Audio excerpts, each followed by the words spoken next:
Vamos lá, meus irmãos, continuando aqui, nosso 9º dia de aula, estamos estudando sobre o Adventismo, iremos concluir agora e entrarmos nos Testemunhos de Jeová, é o nosso 3º e último bloco, da matéria Religiões Comparadas 1 e 2, e as nossas aulas estão sendo gravadas. Vamos ler agora essa parte aqui, porque muitos adventistas têm essa ideia de Ellen White, que o espírito de profecia está sobre ela. Lembram que na religião islâmica, Maomé era o grande profeta? Sim. Lembram que no último estudo que tivemos sobre o espiritismo e o espiritismo kardecista, ali, Leon, que recebe ali o espírito de Allan Kardec, dizia que eles eram a última e grande revelação? Percebam que agora Ellen White é o espírito de profecia, ou seja, é a autoridade de profeta sobre o mundo. Todas têm em comum, né? Todas têm em comum. Ou seja, há traços que se assemelham, mesmo com ensinos diferentes. Tá bom?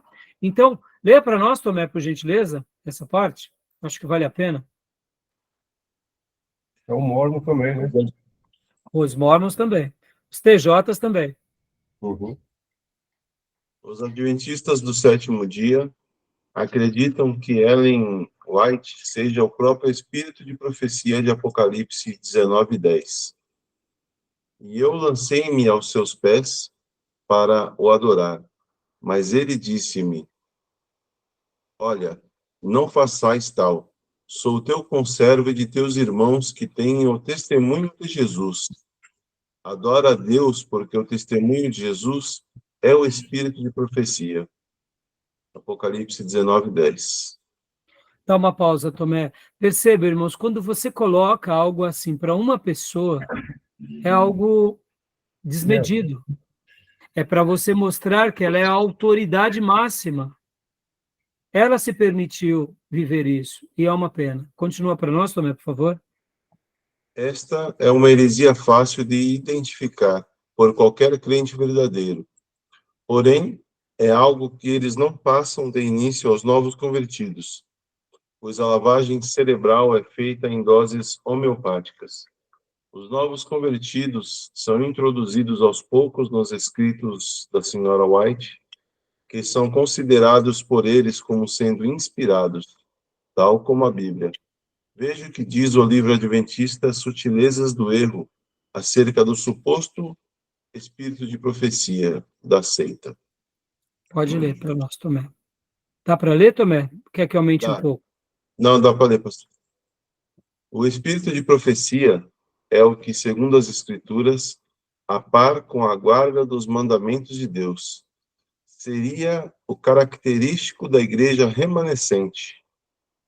Compare-se Apocalipse 12:17 e 19:10, última parte. Este dom consiste principalmente em dar ao povo de Deus mensagens diretas e específicas, traçando-lhe normas e diretrizes, dando-lhe orientações, instruções especiais. Esclarece o sentido das Escrituras e confirma a fé. Não substitui a Bíblia, nem ensina nenhuma doutrina nova. Os testemunhos orais ou escritos da Sra. White preenchem plenamente este requisito, no fundo e na forma. Tudo quanto disse e escreve foi puro, elevado, cientificamente correto e profeticamente exato. Ou seja, o professor Paulo Pescador está pegando tudo isso aqui, ó, né, desses materiais, e agora leia para nós essa última parte, Tomé, para a gente ir depois ir para outros pontos. Note que, além de atribuir a Ellen White algo que a própria Bíblia não atribui, fazem uma grande confusão com o termo mandamentos, atribuindo-os apenas aos 10 mandamentos e se esquecendo que há muitos outros mandamentos espalhados em toda a Bíblia. Outra afirmação equivocada concerne a considerar que os escritos da profetisa são cientificamente corretos e profeticamente exatos, pois há registros de falsas profecias dela, além de afirmações cientificamente equivocadas. Veja a exposição feita pelo pastor Paulo Sérgio Batista acerca desta mesma afirmação, na qual ele expõe uma das várias profecias falsas da profetisa adventista. E aqui vai ter um exemplo que vale a pena ler também. Por favor, Tomé, pode ler. Quando verificamos algumas das chamadas, entre aspas, profecias de Ellen White, a profetisa do movimento adventista, vemos evidências contrárias de que o seu espírito profético tenha sido dado por Deus.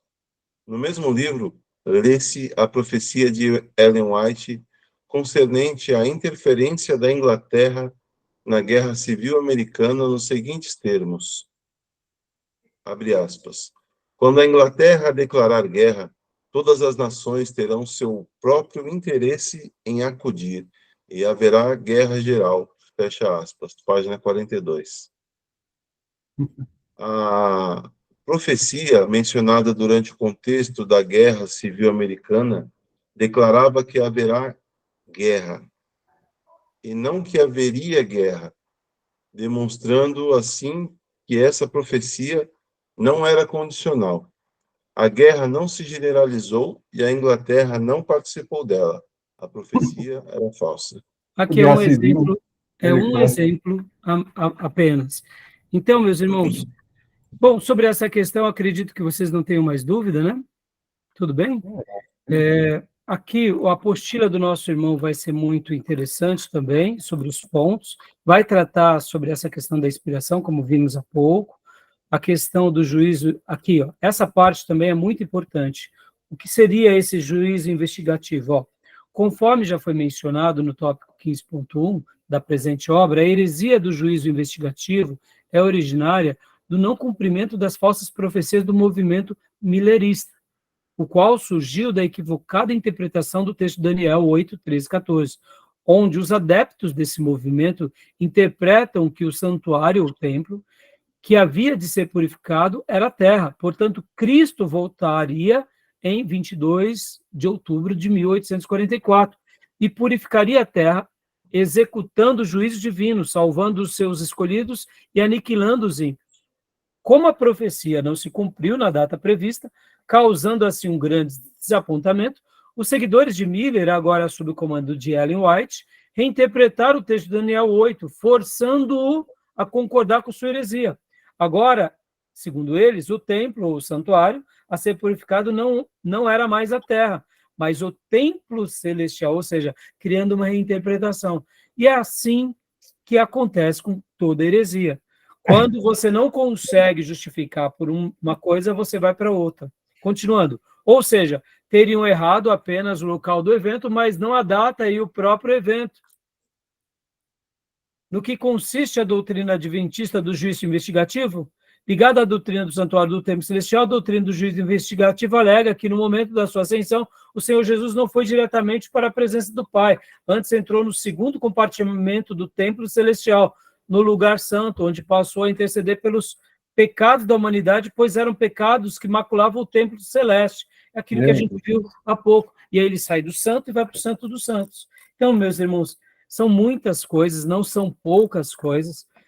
A gente não pode deixar de ser criterioso, porque, infelizmente, há muitos erros doutrinários na igreja adventista. Eles cantam bem, podem ter uma aparência boa, mas na sua essência doutrinária nós veremos muitos erros, né? Não é o sábado apenas, viu, irmãos?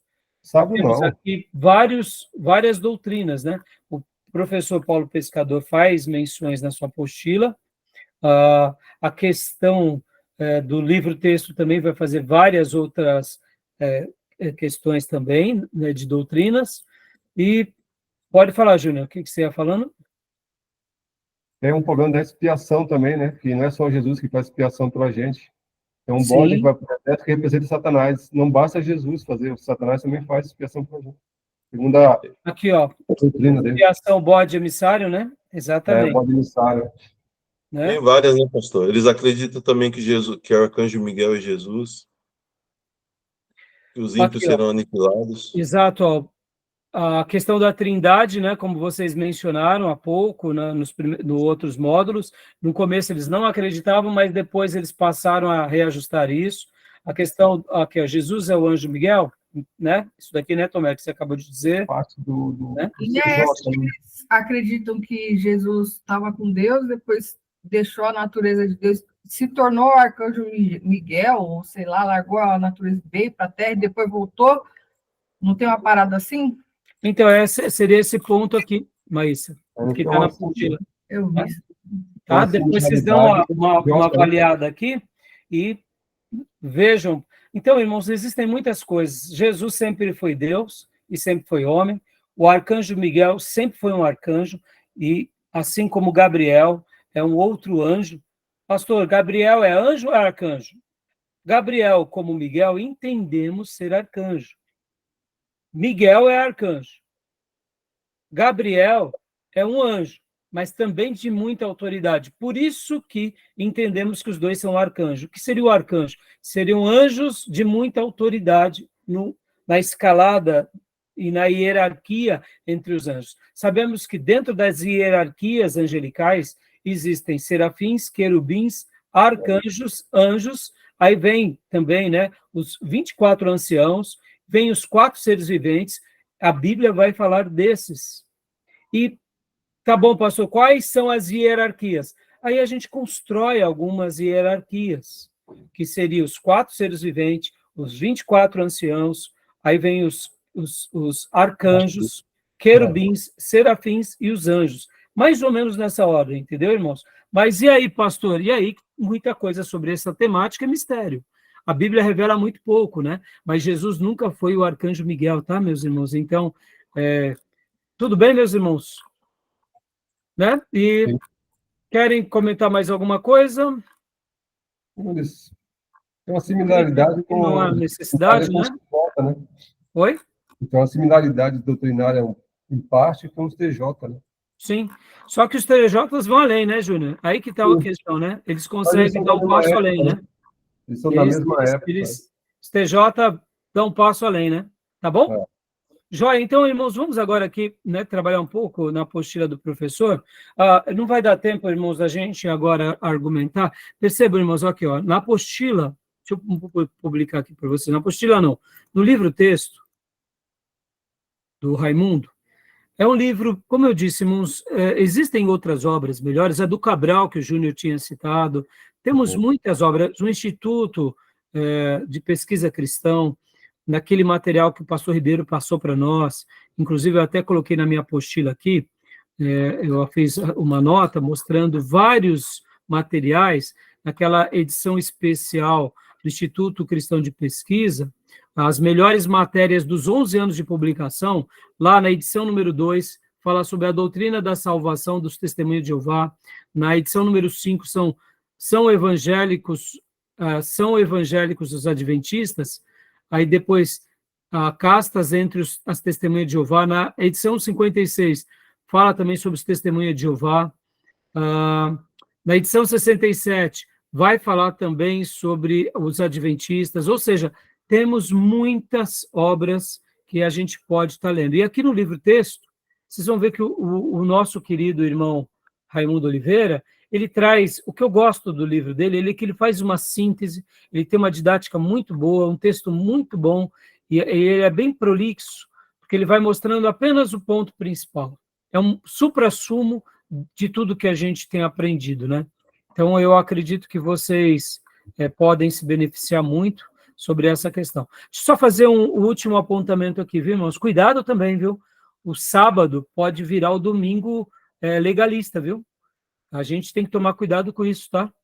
Porque assim como Jesus é o Senhor do sábado, e ele é o modelo pelo qual ele quer que a gente cultue a Deus e viva os seus princípios, a gente não deve fazer do domingo um legalismo, tá?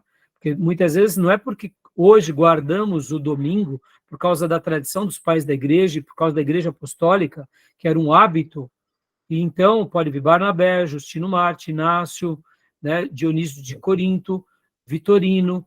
Então, a gente não pode fazer também do domingo um peso, uma legalização, tá?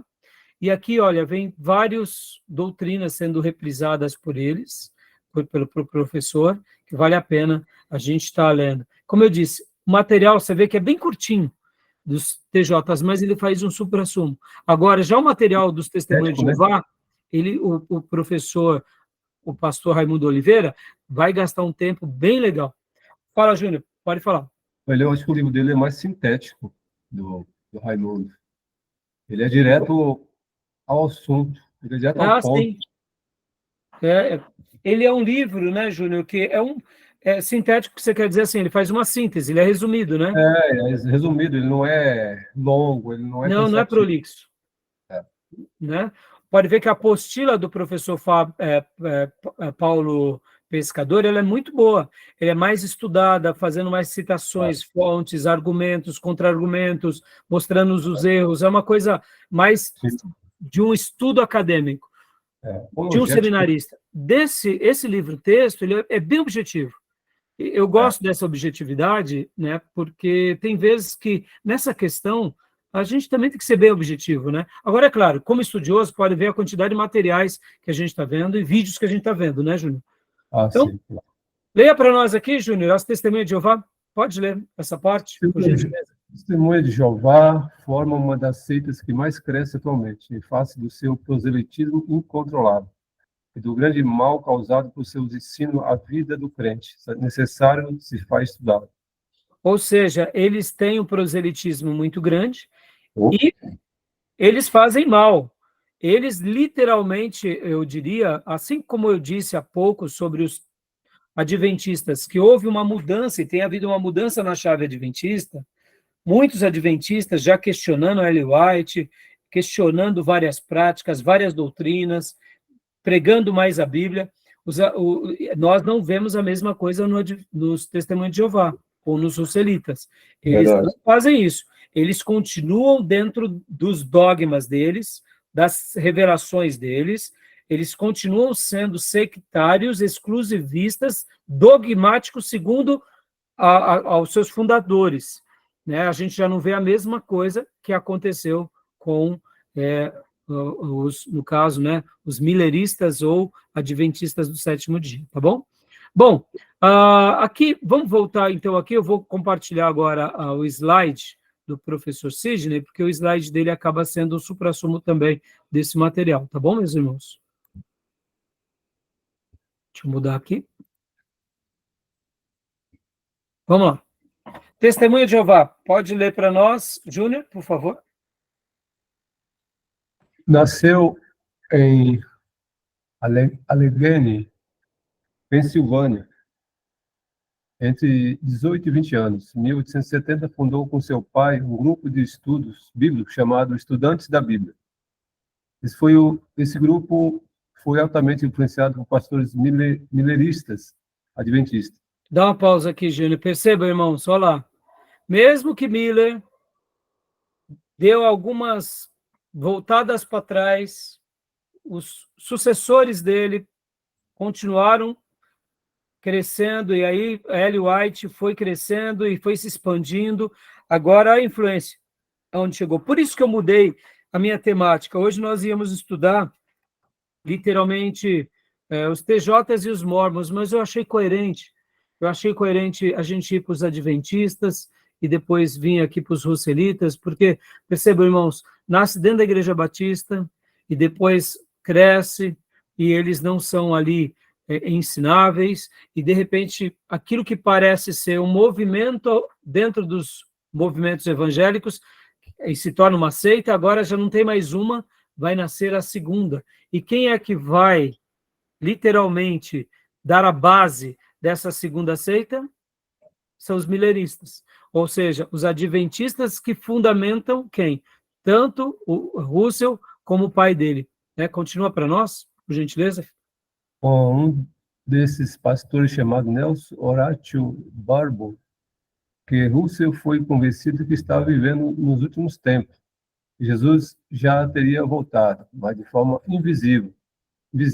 E a ressurreição dos mortos aconteceria em breve, visivelmente, por volta de 1878. Percebam, meus irmãos, aqui mais uma vez, desculpa, Júnior, mas Jesus já voltou, ele voltou, ou seja, olha o advento aqui, como influenciou uma geração. Como foi difícil para os nossos irmãos naquele dia se blindarem dessas doutrinas, né? Porque enquanto a gente fala e faz uma avaliação na história, viver aquele momento deve ter sido muito complicado, né? Continua para nós, Júnior. Com essa ideia em mente, que Russell dedicou sua vida a viver nos últimos dias. Ele vendeu suas lojas de roupa e usou o dinheiro para apoiar a palestra de Nelson Horatio Lorimer. Ou seja, mais uma vez, não vamos questionar a idoneidade e a sinceridade. Pode ver, ele acredita nessa verdade, dedica a sua vida, mas com toda a sinceridade numa mentira, ou seja, num erro, né? Pastor Johnny, leia para nós agora, por favor. Pois não.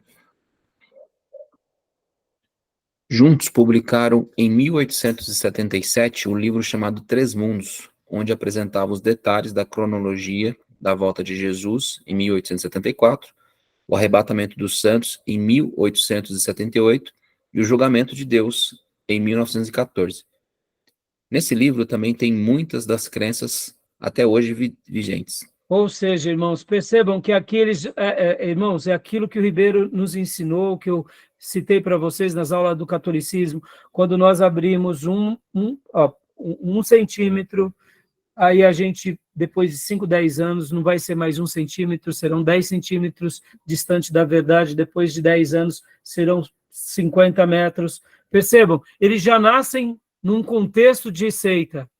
E aí onde eles vão? Agora já tem arrebatamento dos santos e tem julgamento de Deus. A data já está mais do que marcada, né? Então, até hoje essas datas estão vigentes, né? Continua, pastor, por favor. No ano? Isso. No ano de 1878, chegou e nada aconteceu. Ambos ficaram decepcionados e em 1879 se separou de Barbour por causa se deve ceder, né, de divergências quanto à escatologia. Sim. Ou seja, né, ficaram decepcionados, se separam, mas continua, por favor. Joia. Barbour continuou com sua publicação chamada Arauto do Amanhã, e em 1879, Russell começou a publicação de sua própria revista chamada Torre de Vigia de Sião, e rebatizada em português como a Sentinela, conhecida até hoje. Percebam, irmãos, nesses pontos de decepção, é aí onde eles se tornam, na minha opinião, tá, irmãos? Aqui eu não estou julgando, eu estou julgando as doutrinas deles, não as pessoas deles. Por isso que a gente faz uma diferença nisso, aonde eles se tornam reprováveis, porque eles tiveram chance de voltar, mas não. Se separam e cada um segue o seu caminho segundo as suas próprias leituras. Por isso que a gente não pode deixar de classificar eles também como heréticos e seitas. Continua para a gente, por favor, pastor. Joia. Nesse mesmo período, fundou a Sociedade Torre de Vigia, a fim de publicar folhetos religiosos. Com essas publicações, que aumentou o número de adeptos, com Russell chegando a ser o autor mais lido em todos os estados americanos. Com todo esse crescimento, alguns líderes passaram a discordar de Russell. Como exemplo, a filha australiana, que em 1909 se separou. Este evento ficou conhecido como o primeiro cisma. Eu acho que é filial aqui, tá?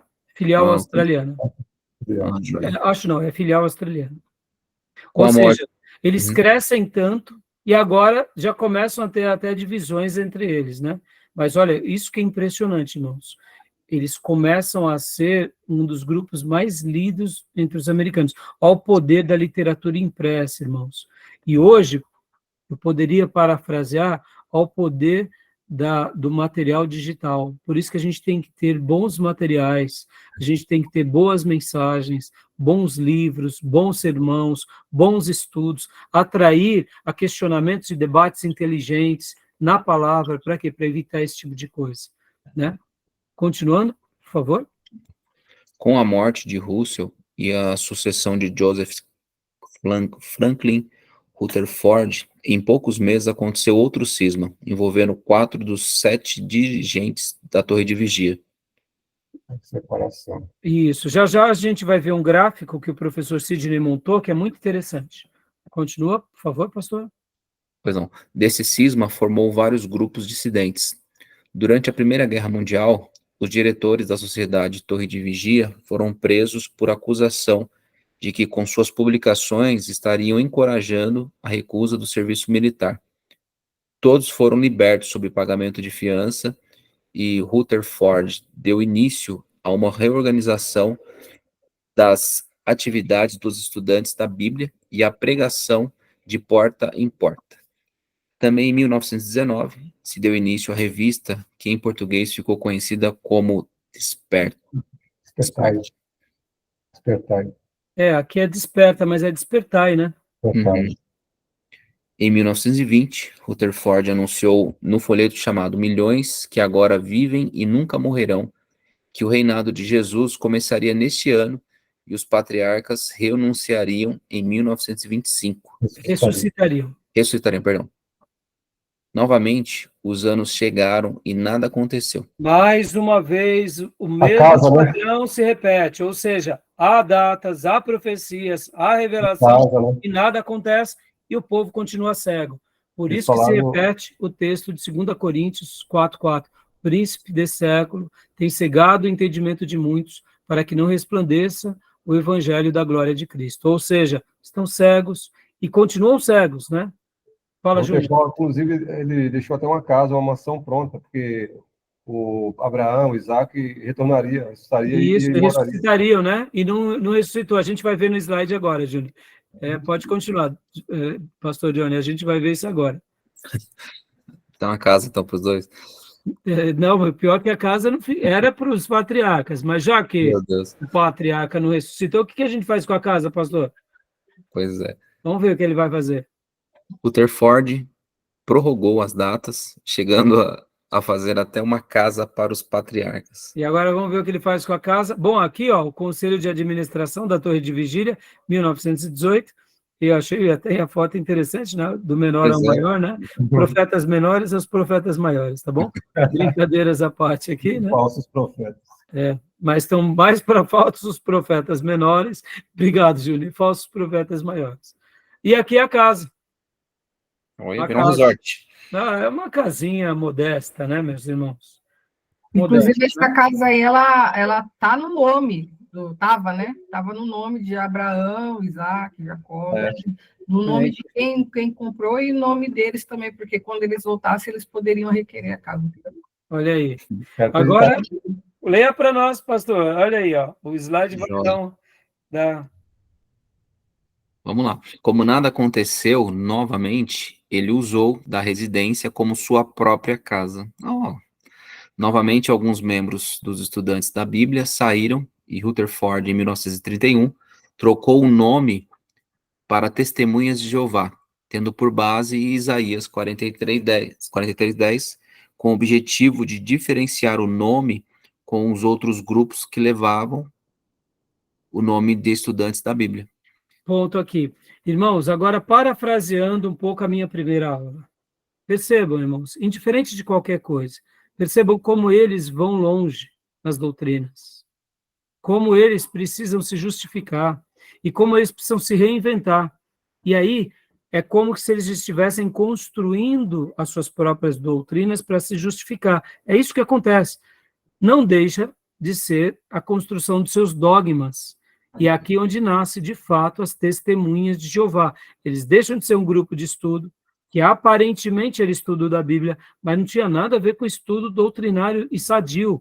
Tinha um monte de heresia que estava fundamentado em cima dos milenistas, dos adventistas do sétimo dia, voltados para uma visão míope e cega do advento, da ressurreição, do julgamento, que nada acontecia, e eles não paravam para voltar às escrituras, mas continuavam a fazer as suas alterações. Por isso que é nesse contexto que eles vão até mesmo refazendo a Bíblia, acreditando que talvez essa falácia não fosse nunca descoberta, mas a história vem como tudo na história vem à tona, né? Eles Diga, têm, Júlio. eles têm uma justificativa para isso aí, né? Os erros, para as heresias. Eles dizem que o caminho do justo provérbio vai sendo iluminado até esse dia perfeito.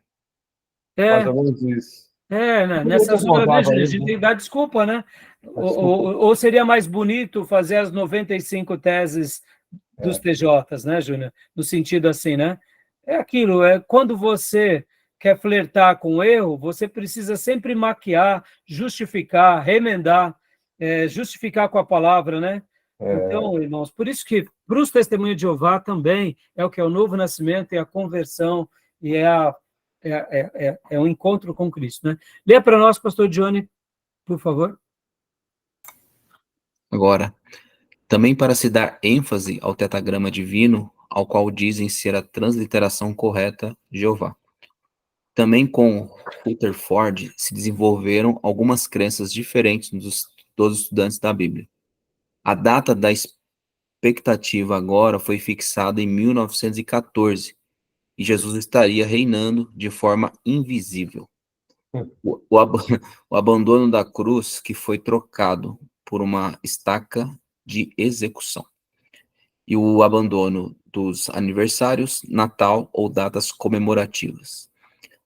Além da Bíblia, outra fonte que daria informações dos eventos futuros seria a pirâmide de Gizé, no Egito, que, segundo Russell, fora constituído sob a direção divina, e suas medidas internas e externas dariam as informações. Ou seja, agora eles já conseguem até, por causa de Russell, começar a se voltar para as questões dos egípcios. Agora, percebam, irmãos, que Rutherford, ele é uma das pessoas que se assemelha a Ellen White. É ele que faz as grandes mudanças da chave para a consolidação dos testemunhos de Jeová, não só como nome, mas como credo. Percebam que Russell é aquele que começa, juntamente com um outro mentor, mas depois ele não vai tão longe. Agora, os sucessores, eles acabam potencializando mais as heresias, ou seja, eles pioram aquilo que já estava ruim, né?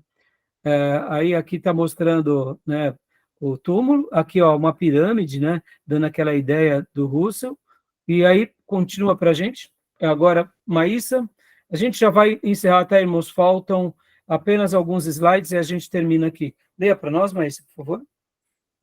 Testemunha de Jeová. Só a partir de 1928 que a Sociedade Torre de Vigia declarou que a pirâmide foi, na verdade, inspirada pelo demônio. Opa, peraí, mas não era o fundador Russell, não tinha dito que a pirâmide, né, de Gizé, ela não era uma orientação divina, mas aí complicou, né? Como que pode? Pode, porque aí vem os novos profetas, vem as novas revelações, assim como aqui acontece com Rutherford, quando ele fala sobre a data da expectativa agora que foi fixada, porque, perceba, quando você fixa e que você diz que já foi, aconteceu de forma invisível, acabou. Você não precisa mais provar mais nada. Vocês entendem, irmãos? Você está dentro... Não, já aconteceu. Porque o profeta disse. Ou seja, o que ele disse é de mesmo pé de igualdade do que os profetas da Bíblia disseram. E mesmo que haja algumas alterações, tudo bem, porque eles são profetas de Deus. E aí, continua para nós, irmã. O engraçado é que não é como os ensinamentos de Jesus, né? Que veio para completar não, para dar uma visão sobre a mesma orientação divina. O deles é assim, o que ele falou não está bom, o que está certo sou eu que estou falando. É mais ou menos assim. Um vai derrubando o outro e nunca ninguém está bom. E é assim que se formam as novas religiões, novas heresias, novas seitas. Exatamente, filho. Durante a presidência de Nathan Homer Knorr, em 1945, os Testemunhos de Jeová adotaram a proibição da transfusão de sangue com o argumento da proibição bíblica de consumir sangue. Consumir sangue. Percebam, irmãos, eles tinham aqui já falado alguma coisa com relação ao nome de Jeová, eles já estavam fazendo alterações nas escrituras, eles vão abandonando a cruz, trocando por uma estaca, eles precisam agora criar os seus credos. E aí Só em 1945 que vem mais essa iluminação. E aí, continua, minha irmã? Nessa mesma liderança foi assumida a crença de que Jesus voltaria em uma nova data, mais especificamente em 1975. Como nada aconteceu, a data foi prorrogada para uma data indefinida. É aqui, meus irmãos, antes de mostrar aqui esse gráfico para vocês, é nesses pontos que eles usam do artifício das datas, mas eles usam daquela profecia de Apocalipse das 144.000. Por isso que quando Jesus vem, Jesus vai julgar, você é um dos seguidores, né, no caso dessa doutrina, perceba, aonde estava dentro do contexto deles os 144.000? Como eles estavam crescendo, então eles tinham essa ideia de que cada adventista, ou melhor, cada TJ, Testemunha de Jeová, era um dos integrantes dos 144.000. E aí, nessas datações, irmão, você quer ficar de fora? Ou você quer participar? É óbvio que está todo mundo falando que Jesus vai voltar, Jesus vai voltar.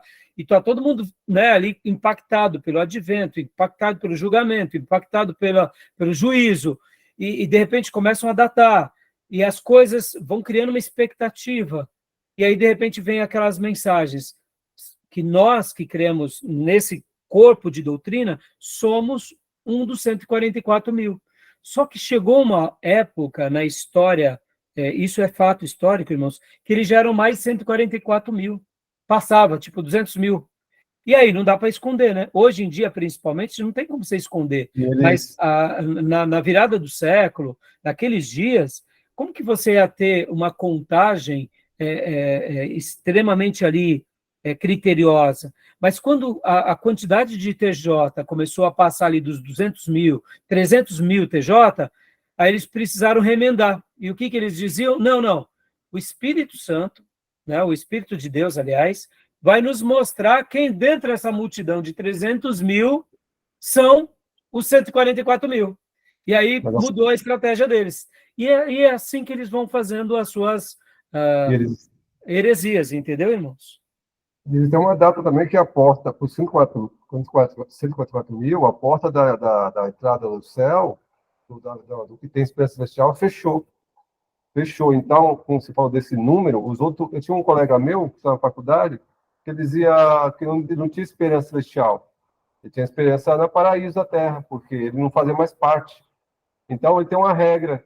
Os que têm esperança celestial, que ainda está vivo na terra, que não morreu, que tinha a esperança celestial, ele podia tomar ceia, chama pães emblemático. Agora, quem não tinha esperança celestial não podia. É uma coisa interessante. Então, e aí, Júlio, hoje, como que eles resolveram essa questão? Que entre 144.000 seria mais ou menos como os pastores. É um subterfúgio. Percebam, irmãos, sempre vai ter isso. Sempre vai estar aparentemente na Bíblia, mas totalmente fora dela. Sempre vai estar citando ela, mas credos paralelos a ela, sendo credos que se sustenta para eles, né? Não para a sã doutrina, né? Mas que negam a sã doutrina. Tá bom, meus irmãos? Faltam só alguns slides. Pois não, Júnior? Salvação também deles, como eu já li, é por mérito também. Por mérito. Por isso que, inclusive, eles precisam evangelizar, porque se eles não evangelizam, ou seja, não é evangelização, aquilo é proselitismo, é uma demonstração que eles não são salvos. Por isso que eles fazem essa obra de ir de porta em porta. Né? Não é por uma questão de espontaneidade, né? Está dentro dos critérios. Tá bom, meus irmãos? Aqui são as cismas, olha que interessante, tá vendo? Aqui é o primeiro cisma, 1909, Sociedade Torre de Vigília, Movimento dos Estudantes da Bíblia. Aí depois veio o segundo cisma, vem o Movimento Missionário Lar de Leigos. Aí surge aqui também Estudantes da Bíblia Associados. E aí vem também, Testemunhas de Jeová, Sociedade Torre de Vigília. E um terceiro, Livres Estudantes da Bíblia. Todos do mesmo ramo, mas são grupos distintos. Tá bom? E para a gente estar concluindo, leia para nós, Tomé.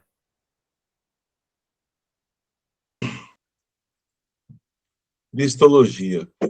Para Testemunhas de Jeová, é que as Escrituras nunca apresentam a Jesus Cristo como Deus.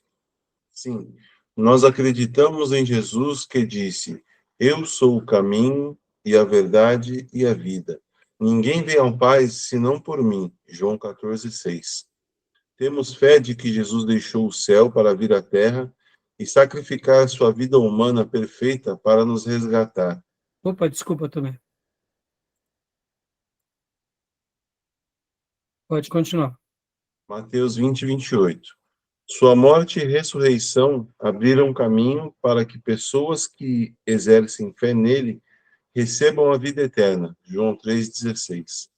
Também acreditamos que Jesus já está governando como rei do reino celestial de Deus, que em breve trará paz à terra inteira. Apocalipse 11:15. Mas, ao mesmo tempo, acreditamos no que Jesus disse: o Pai é maior do que eu. João 14:28. Por isso, não adoramos a Jesus, nem acreditamos que ele é o Deus Todo-Poderoso. Olha, agora, essa citação, vocês vão ficar... Por isso que a gente nota, irmãos, vamos fazer aqui uma breve comparação entre o que nós ouvimos, falamos há pouco dos adventistas, e agora a gente vai abrir, inclusive, essa página, olha só, deixa eu abrir para vocês, aqui, ó, deixa eu colocar, só para vocês terem uma noção, ó, aqui, e vou compartilhar com vocês, ó. Ó, compartilhar com vocês agora.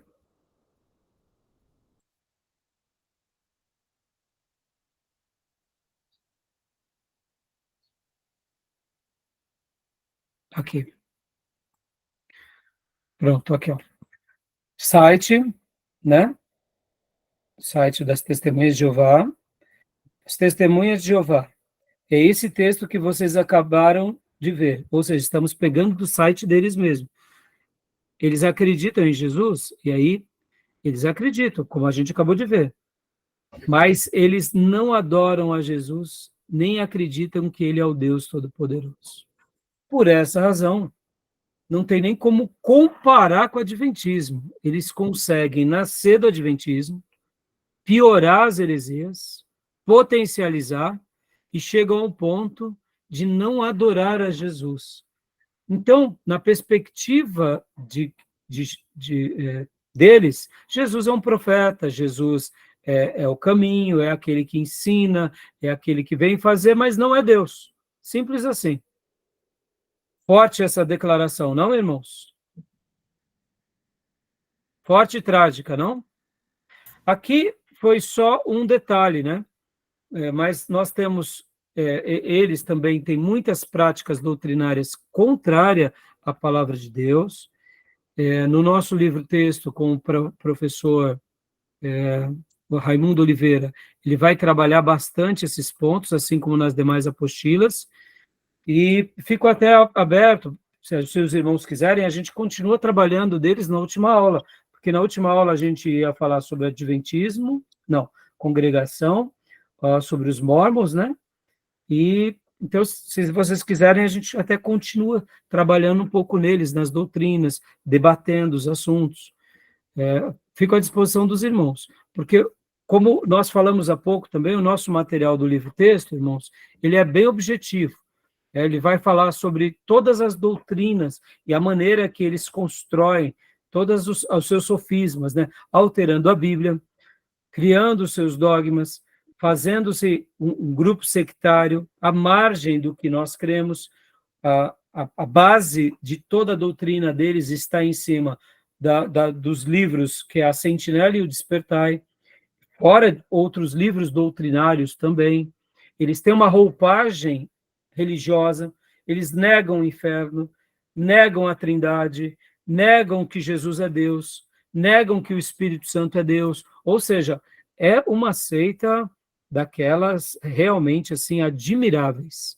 Eles conseguem construir algo tão antibíblico que, só para vocês terem uma ideia, irmãos, se você pegar a própria Bíblia, Testemunha de Jeová, que já foi feitas muitas alterações, e você ler apenas a Bíblia Testemunha de Jeová, você consegue refutar eles próprios. Tradução Novo Mundo, né? A tradução do Novo Mundo. Se você pega a tradução do Novo Mundo e você fala para o TJ, leia várias vezes e releia, mesmo que eles tenham feito traduções erradas e tenham colocado palavras que não estão no texto original, mas é tão gritante os erros doutrinários deles que com a própria Bíblia deles você consegue provar que eles estão errados. Porque você só consegue fundamentar todas as doutrinas deles, dos 144 mil, da volta de Jesus espiritual, da questão de não poder fazer transfusão de sangue, a negação do inferno, a negação de que Jesus é Deus, a negação de que o Espírito Santo é Deus e é uma pessoa, a negação da Trindade. Ou seja, com a própria Escritura Sagrada, eles alteraram, mas eles não conseguiram alterar toda a Bíblia. E como a Bíblia ela se auto-interpreta, ela se explica, então, por que, talvez você diga assim, mas pastor, por que eles ficam tão sérios? Porque eles não leem só a Bíblia. Eles são catequizados, assim a gente pode dizer, lendo os outros materiais. E lendo os outros também, materiais né? é fácil. Nome próprio também. Né? Acaba formando a ideia deles. Tá bom? Vocês querem que a gente continue na semana que vem, na última aula? Sim. Fechou? Então a gente continua a partir daqui, aí a gente vai para eles, para os Mormons, porque eu acho que são os mais importantes e a gente encerra, né?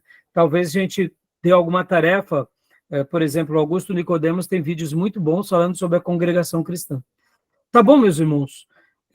Irmãos, são muitas leituras, muitos textos, né? A gente tem que fazer uma síntese de tudo, mas podem nos procurar no grupo de WhatsApp, porque a gente quer esclarecer os irmãos.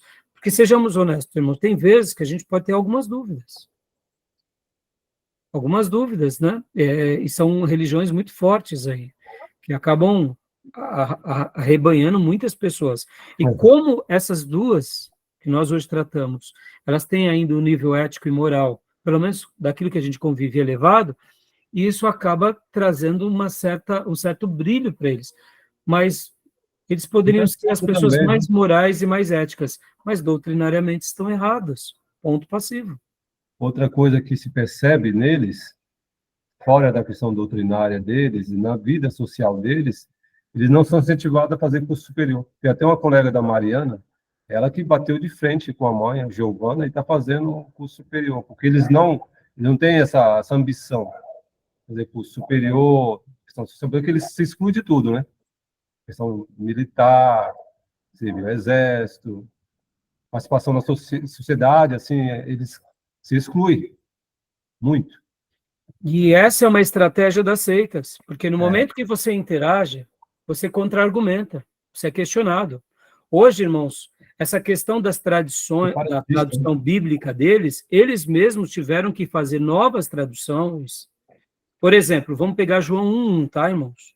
Nas novas traduções do Novo Mundo, antigamente, lá estava assim, no princípio era o verbo, e o verbo estava com Deus, e o verbo era um Deus minúsculo. Ou seja, estava diminuindo Jesus.